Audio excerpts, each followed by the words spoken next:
دوستو، آج ہم دنیا کی اس مقدس پہاڑی پر جانے والے ہیں جہاں آج بھی حضور اکرم صلی اللہ علیہ وسلم کی خوشبو محسوس ہوتی ہے، جو دل کو ایسا سکون فراہم کرتی ہے جس کو لفظوں میں بیان کرنا مشکل ہے۔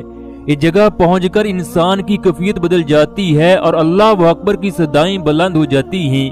انسان کے دل سے یہ آواز نکلتی ہے کہ وہ اپنی ساری زندگی اسی جگہ گزار دے۔ یہ مکہ کی وہ واحد جگہ ہے جہاں انسان 1400 سال پہلے حضور اکرم صلی اللہ علیہ وسلم کے زمانے میں چلا جاتا ہے۔ انسان ان حسین وادیوں میں کھو کر سوچتا ہے کہ حضور اکرم صلی اللہ علیہ وسلم یہ جگہ کیسے بیٹھے ہوں گے، جبرائیل علیہ السلام سے کیا باتیں کرتے ہوں گے، اپنی امت کے بارے میں کیا سوچتے ہوں گے۔ جب آپ صلی اللہ علیہ وسلم اپنے قدم مبارک اس پہاڑی پر رکھتے ہوں گے تو یہ پورا علاقہ آپ صلی اللہ علیہ وسلم کی خوشبو سے معطر ہو جاتا ہوگا۔ یہ پہاڑ خوشی سے جھومنے لگتے ہوں گے، یہ پتھر اپنے آپ پر ناز کرتے ہوں گے کہ ہم پر اس مبارک ہستی کے قدم مبارک ہیں جس کی خاطر اللہ نے دنیا بنائی، جس کے اوپر دنیا کی مقدس کتاب قرآن مجید نازل کی۔ پھر اللہ نے اس قرآن میں آپ کی زلفوں کی قسمیں کھائیں، کبھی یا ہی المزمل، کبھی یا ہی المدثر کہا۔ انہی پہاڑوں نے حضور اکرم صلی اللہ علیہ وسلم کو کھانا کھاتے دیکھا، حضور اکرم صلی اللہ علیہ وسلم کو پانی پیتے دیکھا۔ کسی پہاڑ پر موجود اس غار کو غار ہیرا کہتے ہیں جہاں حضور اکرم صلی اللہ علیہ وسلم اللہ کی عبادت کیا کرتے تھے۔ تمام دیکھنے والے حضور اکرم صلی اللہ علیہ وسلم سے محبت کرنے والے کمنٹ باکس میں سلام یا رسول اللہ ضرور لکھیں۔ شکریہ۔ حضور اکرم صلی اللہ علیہ وسلم پر سلام بھیجنا ہمارے ایمان کا حصہ ہے، جبکہ منافق آپ صلی اللہ علیہ وسلم پر درود نہیں بھیجتا۔ آج پتہ چل جاتا ہے کون کون حضور اکرم صلی اللہ علیہ وسلم سے محبت کرتا ہے۔ آج کی اس ویڈیو میں ہم ایک ایسے معجزے کا ذکر بھی کریں گے جو ایک بلی کے ساتھ پیش آیا، جسے دیکھ کر ہر آنکھ اشکبار ہو گئی۔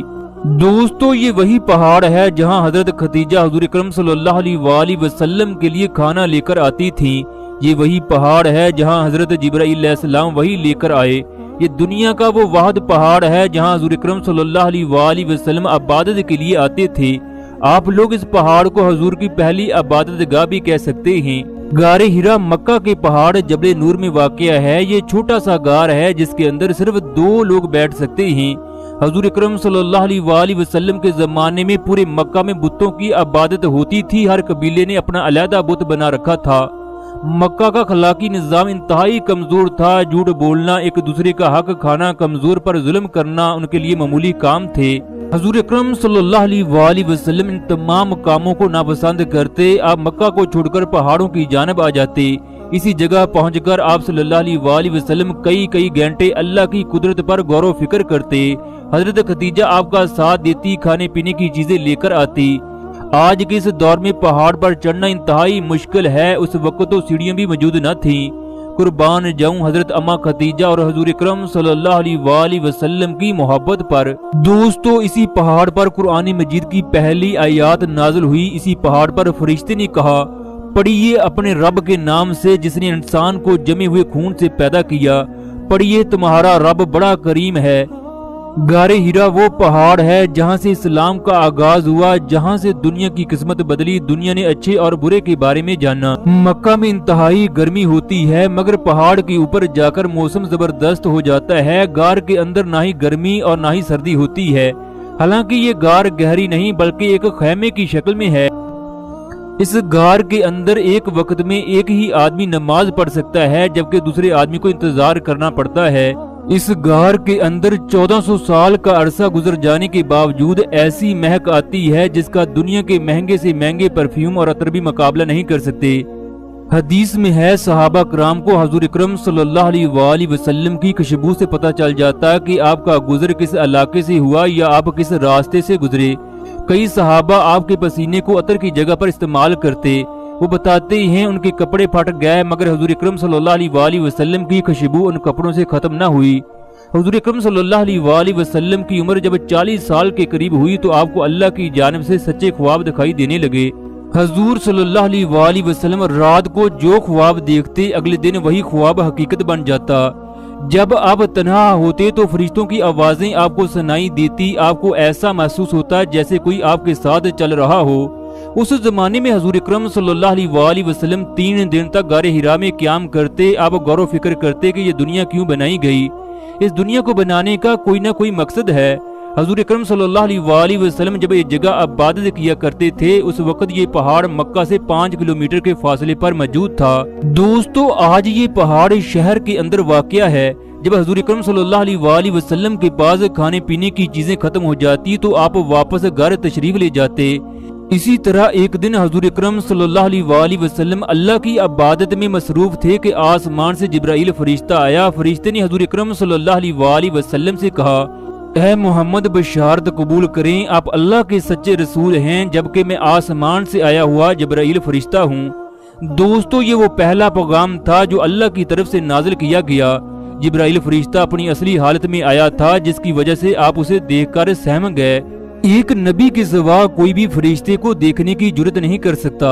ایک دفعہ حضرت حمزہ حضور اکرم صلی اللہ علیہ وسلم سے عرض کرنے لگے، یا رسول اللہ، میں جبرائیل کو دیکھنا چاہتا ہوں۔ آپ صلی اللہ علیہ وسلم نے فرمایا، حمزہ، تم فرشتے کو دیکھنے کی تاب نہ لا سکو گے۔ مگر انہوں نے اصرار کرنا شروع کر دیا کہ یا رسول اللہ، میں ضرور جبرائیل فرشتے کو دیکھوں گا۔ حضرت حمزہ بہت بہادر تھے، مگر اس کے باوجود آپ نے منع کر دیا۔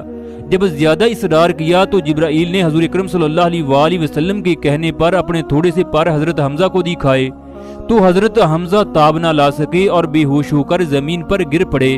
دوستو، جب حضور اکرم صلی اللہ علیہ وسلم پر پہلی وحی نازل ہوئی تو اس کے بعد آپ گھر تشریف لے گئے۔ آپ نے حضرت خدیجہ کو سارا واقعہ بیان کیا۔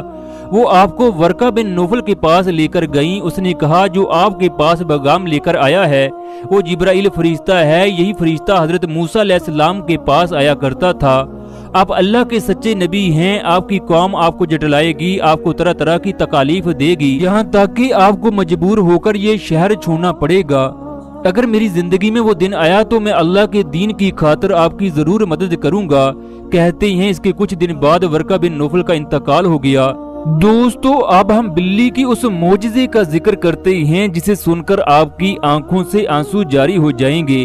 جس بلی کی آپ لوگ ویڈیو دیکھ رہے ہو، یہ ہر وقت غار ہرا کے اندر رہتی۔ کورونا کے دوران بھی یہ بلی اسی جگہ رہی۔ یہ آنے والے لوگوں کا استقبال کرتی ہے۔ اس کا جبل نور کی پہاڑی سے ایک خاص تعلق بن چکا ہے۔ ایک دفعہ ایک پاکستانی فیملی عمرہ کرنے کے لیے مکہ مکرمہ آئی۔ اس آدمی کا تعلق پاکستان کے امیر ترین لوگوں میں ہوتا تھا۔ ان کے ساتھ ان کی 7 سال کی بیٹی بھی تھی۔ وہ لوگ جب اپنی بیٹی کے ساتھ غار ہرا تک پہنچے تو یہ بلی ان کی بیٹی کی گود میں بیٹھ گئی۔ بلی چند منٹوں میں ان کی بیٹی سے مانوس ہو گئی۔ ایسا دکھائی دیتا تھا جیسے وہ برسوں سے جانتے ہوں۔ انہوں نے 1 گھنٹہ غار ہرا پر گزارا۔ بلی ان کی بیٹی کے ساتھ رہی۔ جب وہ غار ہرا سے نیچے اترنے لگے تو ان کی بیٹی نے بلی کے بغیر جانے سے انکار کر دیا۔ باپ انکار کرتا رہا، مگر ان کی بیٹی باضد تھی۔ وہ ان کی اکلوتی اولاد تھی، جس کی وجہ سے وہ اس کی ہر خواہش پوری کرتے۔ لڑکی کا باپ پریشان ہو کر سوچنے لگا اب کس طرح بلی سے جان چھڑائی جائے۔ چنانچہ اس نے تنگ آ کر وہاں پر ایک بھیک مانگنے والے کو کہا کہ اگر تم یہ بلی مجھے کسی ڈبے میں بند کر کے دو گے تو میں تمہیں 1000 ریال دوں گا۔ یہ کام چند منٹوں کا تھا، جس کی وجہ سے پاکستانی نے حامی بھر لی۔ اس نے بلی کو پکڑ کر ایک ڈبے میں بند کیا اور پاکستانی کے حوالے کر دی۔ پاکستانی کے بڑے بڑے لوگوں سے تعلقات تھے۔ اس نے ایک دن میں تمام کاغذات مکمل کروائے۔ اس طرح وہ بلی پاکستان لے گئے۔ پاکستان جا کر بلی ہر وقت اداس رہتی۔ اس نے کھانا پینا چھوڑ دیا، یہاں تک کہ دن با دن کمزور ہوتی گئی۔ بلی کی یہ صورتحال ہو گئی کہ وہ چند دنوں کی مہمان لگنے لگی۔ پاکستانی کو اس بلی پر بڑا ترس آیا، چنانچہ وہ اسے ہسپتال میں لے کر گیا۔ ڈاکٹر نے پوچھا بلی کو کہاں سے لائے ہو؟ یہ بلی اداس ہے۔ جب پاکستانی نے اسے بتایا کہ اسے مکہ میں غار ہرا سے لے کر آئے ہیں تو وہ سر پکڑ کر بیٹھ گیا۔ وہ کہنے لگا اس بلی کو جگہ سے بہت زیادہ محبت تھی۔ وہ جگہ انسانوں کی طرح بلی کے دل کے بھی بہت قریب تھی۔ اگر تم بلی کی زندگی چاہتے ہو تو جتنی جلدی ممکن ہو سکے بلی کو غار ہرا تک پہنچاؤ۔ پاکستانی کو احساس ہو گیا کہ اس سے غلطی ہوئی ہے، چنانچہ اس نے اگلے ہی دن بلی کو مکہ پہنچایا۔ جب بلی کو غار ہرا کے پاس چھوڑا گیا تو بلی دوڑتے ہوئے چھلانگے مارتے ہوئے جبل نور پر چڑھ گئی۔ ایسا دکھائی دیتا تھا جیسے بلی کبھی اداس نہ ہوئی ہو۔ یہ منظر دیکھ کر پاکستانی کی آنکھوں سے آنسو جاری ہو گئے۔ اس نے خدا کے حضور اپنے گناہ کی معافی مانگی۔ یہ ایک بلی کی حضور اکرم صلی اللہ علیہ وآلہ وسلم سے عشق کی انتہا تھی۔